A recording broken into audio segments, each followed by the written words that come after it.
Hi everyone, welcome to my channel Education Facilitator and today is day 6 and आज हम लोग अपना जो vocab सेशन है उसको कंटिन्यू करेंगे। मैं 5 सेशन ऑलरेडी ले चुकी हूँ जो कि vocab सेशन है। हर एक वीडियो में आपको 10 vocabs वर्ड मिलेंगे, तो 50 वर्ड्स हमारे ऑलरेडी हो चुके हैं जिसमें हमने सिनोनिम्स और पार्ट्स ऑफ स्पीच और अलॉन्ग विद एग्जाम्पल्स समझा है। तो आज है 51। Let's learn ameliorate. What is the meaning of ameliorate? किसी चीज़ का सुधार करना, उन्नति, पॉजिटिव वर्ड होता है। Okay, first of all keep it this thing in your mind. That is verb. Means verb क्या होता है? कोई एक्शन टर्म में किया जा रहा है, मतलब किसी के होने का पता चलता है। आप प्लेलिस्ट में जाएंगे, मैंने पार्ट्स ऑफ स्पीच और important parts of speech already कराई हुई हैं। कुछ पार्ट्स ऑफ स्पीच है which I will do it later. इसका मतलब होता है सुधार और उन्नति। To make better, to more tolerable, improve, enhance, help और benefit. These are the synonyms of ameliorate. ये सब क्या है? इसके सिमिलर वर्ड्स हैं। किसके सिमिलर वर्ड्स हैं? एमिलियोरेट के सिमिलर वर्ड्स हैं। चलिए एग्जाम्पल से सीखते हैं। He works hard to ameliorate his family's poor circumstances.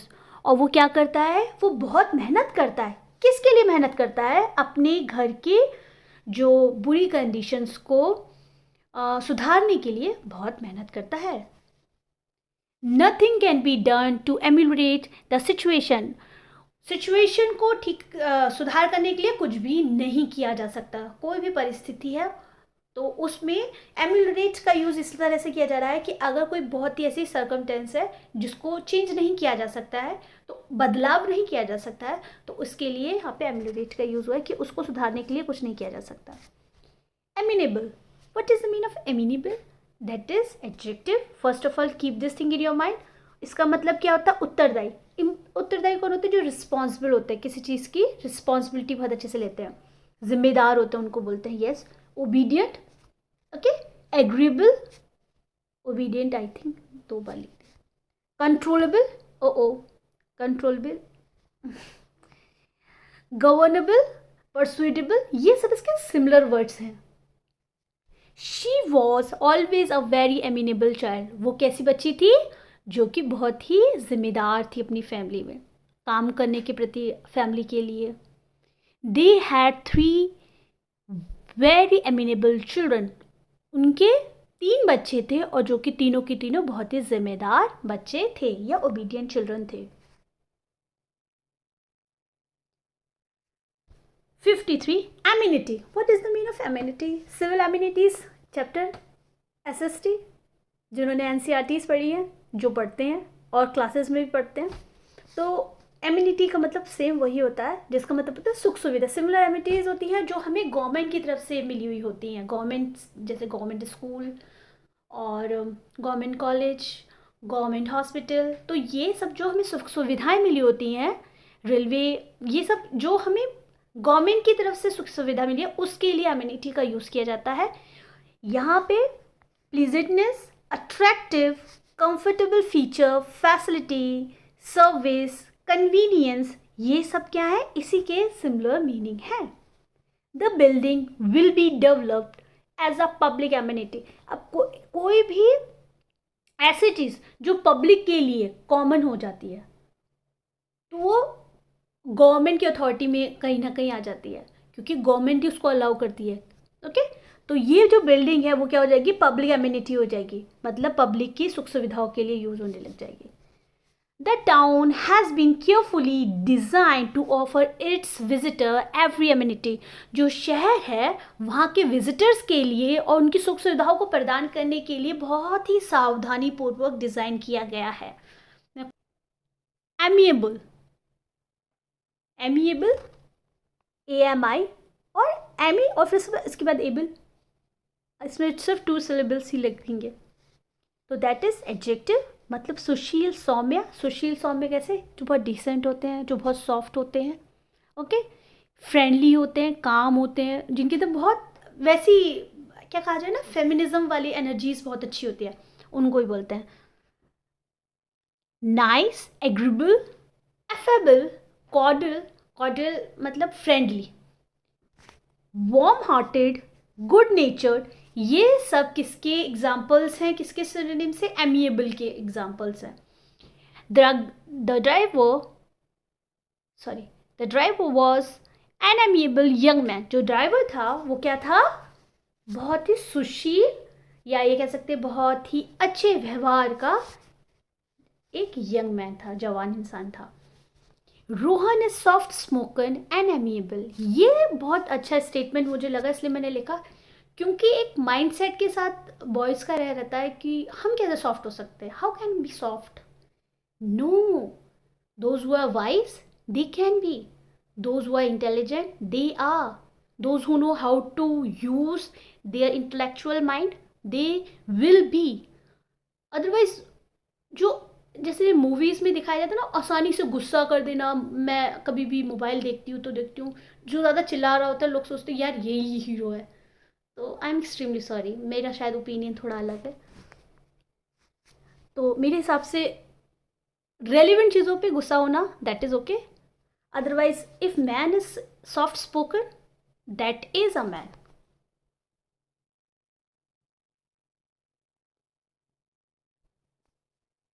Amnesty, what is the mean of amnesty. Amnesty एक नाउन होती है. ये एक राज क्षमा बोला जाए ना, राज क्षमा मतलब जो आम माफ़ी दी जाती है. आम माफ़ी का मतलब क्या किया जाए, जिसका अर्थ देखिए, वैसे तो यहाँ पे लिखा है पार्डन. रिप्राइव, रिप्राइव होती है जब किसी के लिए फांसी को स्थगित कर दिया जाता है, रोक दिया जाता है, एक आम माफ़ी दे दी जाती है. फांसी को रोकने के आपका आपको पता है कुछ रूल्स होते हैं जिसकी बेसिस पे प्रेसिडेंट चाहे तो फांसी लास्ट में रोका भी जा सकता है, तो वो एमनेस्टी होती है. ओके. रिलीज, डिस्चार्ज, डिस्चार्ज कहाँ से होते हैं, हॉस्पिटल से होते हैं. लिबर्टी मतलब बहुत पूरी फुल फ्रीडम, एग्जैक्टली. तो ये सब इसके ही सिनोनिम्स हैं. An official pardon for a group of people who have violated a law और पॉलिसी. किसी भी कानून या किसी भी नीति का उल्लंघन करने वाले लोगों के जो पूरा ग्रुप है उनके लिए क्या कहा जाए, ऑफिशियली माफ़ी. मतलब किसी ने सपोज हमारे गवर्नमेंट लॉ के खिलाफ कुछ गलत काम किया और उन सब पूरे ग्रुप के लोगों को एक आम माफ़ी दे दी जाती है. He was release from prison, और वो कहाँ से रिलीज हुआ, प्रिजन से रिलीज हुआ, अंडर एन एमनेस्टी. और देखिए मैंने अभी यहाँ बताया ना, आम माफ़ी, राज क्षमा दी गई है. क्यों दी गई है, कुछ मूवीज़ में भी दिखाया जाता है. मेरे को नाम नहीं आ रहा एक्चुअली, मैं मूवीज़ बहुत कम देखती हूँ. और आज के टाइम में तो मैं बहुत सिलेक्टिव हूँ मूवीज़ के लिए, क्योंकि if you are spending money over movie then you should have clear mind set. You are putting your energy, आप अपना पूरा एनर्जी रख रहे हैं, आप अपनी पूरा पैसा इतना नहीं लगता है, लेकिन आप अपने वो जो टाइम दे रहे हैं ना, दैट टाइम इज प्रीशियस, तो वो आप गलत जगह ना दें. Amoral, what is the mean of amoral, that is adjective, अनैतिक. अमोरल वो चीज़ होती है जो मॉरली अगेंस्ट होती है, जो सही नहीं होती, उसको बोलते हैं मॉरल. अनैतिक होती है, नीतिहीन होती है, जिसमें कोई भी तरह का लैक देखेंगे ना मॉरली. अगर if someone is misbehaving with you that is immoral behaviour. Lacking a sense of right and wrong, जिसके अंदर समझ की कमी है, सही क्या है गलत क्या है. एक एग्जांपल आई थिंक मैंने कल ही दिया था, जो जिसका माइंड बहुत कंफ्यूज होता है, वो करते हैं इस तरह का behaviour. Neither good nor bad, ना ही तो अच्छा है ना ही तो गलत है. विदाउट मॉरल फीलिंग, जिनके अंदर है ना मॉरली लैकिंग होती है, जिनके मॉरल एथिक्स अच्छे नहीं होते हैं, जिनके अंदर वैल्यूज़ की कमी होती है, वहाँ पे देखा जा सकता है इस चीज़ को. The film was violent and amoral, exactly. अभी ये मूवी के लिए मैंने क्यों ऐसा बोला, even though I dent watch that movie but I got review. मुझे ना, मैंने वो मूवी नहीं देखी है बट उसके बारे में बस रिव्यूज़ वगैरह मैंने देखे, एक दो सीन्स वगैरह देख लिए, तो मैंने कहा it's better not to waste time और मनी. एंड वो है हमारी एनिमल. ऐसा नहीं है कि मैं अगेंस्ट हूँ कि लोगों को नहीं जाना चाहिए, लोग जा रहे हैं उस जगह तो उनका इंटरेस्ट है, बट कितना वायलेंट है और कितनी, मतलब एक होता थोड़ी पूरी मूवी, और people are really interested. I strongly disagree with this amoral approach to politics. मैं completely disagree करता हूँ, मतलब मैं इस चीज़ में बिल्कुल भी सहमत नहीं हूँ with this amoral approach to politics. किसी भी तरह की पॉलिटिक्स जिसमें अनैतिक किसी भी तरह का काम हो रहा है जो कि सही नहीं है, उस चीज़ के लिए मैं एग्री नहीं करता हूँ या करती हूँ. Now 57. Embrace. It is embrace. It means जो कि लव रिलेटेड होता है, प्रेम संबंध से रिलेटेड. ये एक एडजेक्टिव है. फीलिंग लव होगा. Relating in love specially in sexual sense. Lustful, erotic and passionate, ये सभी ही इसके सिनोनिम्स हैं. Arpita had rejected his embrace advances. जो भी अर्पिता को या किसी भी जन के लिए बोल सकते हैं, उसने क्या कर दिया है, जिस भी तरह के उसको एम्ब्रेस एडवांसेस मिल रहे थे, उन्होंने उनको सबको क्या कर दिया, इनकार, उसको लेने से इनकार कर दिया अर्पिता ने. He became quite embrace at the office party. और वो क्या हो जाता है, ऑफिस पार्टी में काफ़ी एम्ब्रेस बिहेव करने लग जाता है, एम्ब्रेस हो जाता है. ओके, या बिहेव करने लग जाता है उस तरह से ऑफिस पार्टी में. 57. अमॉर्फस. अमॉर्फस क्या है, एक एडजेक्टिव है जिसका अर्थ होता है आकारहीन और आकार रहित. इसको हम शेपलेस भी कह सकते हैं, without regular and stable shape कह सकते हैं, अनफॉर्म्ड कह सकते हैं, या अनशिफ्ट कह सकते हैं. I really can't understand his amorphous ideas. मैं उसके बिल्कुल शेपलेस या आकारहीन विचारों को क्या नहीं कर सकती, नहीं समझ सकती. These solids are said to be amorphous.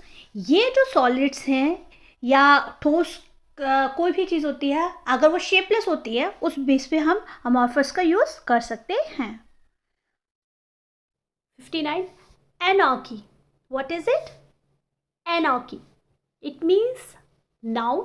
ये एक नाउन है. नाउन का मतलब संज्ञा है. अगर देखें तो पार्ट्स ऑफ स्पीच में देखें तो मतलब पार्ट्स ऑफ स्पीच में इसमें गड़बड़ी होना, अव्यवस्था होना, जिस तरह की, जैसे लॉलेसनेस, किसी भी तरह का कानून नहीं है, जहाँ पे डिसऑर्डर है, एब्सेंस है, गवर्नमेंट का कंट्रोल नहीं है, जहाँ राइट्स हो जाते हैं, जहाँ दंगे हो जाते हैं, रिबेलियन, म्यूटिनिटी, ये सब इसी से रिलेटेड ही क्या है,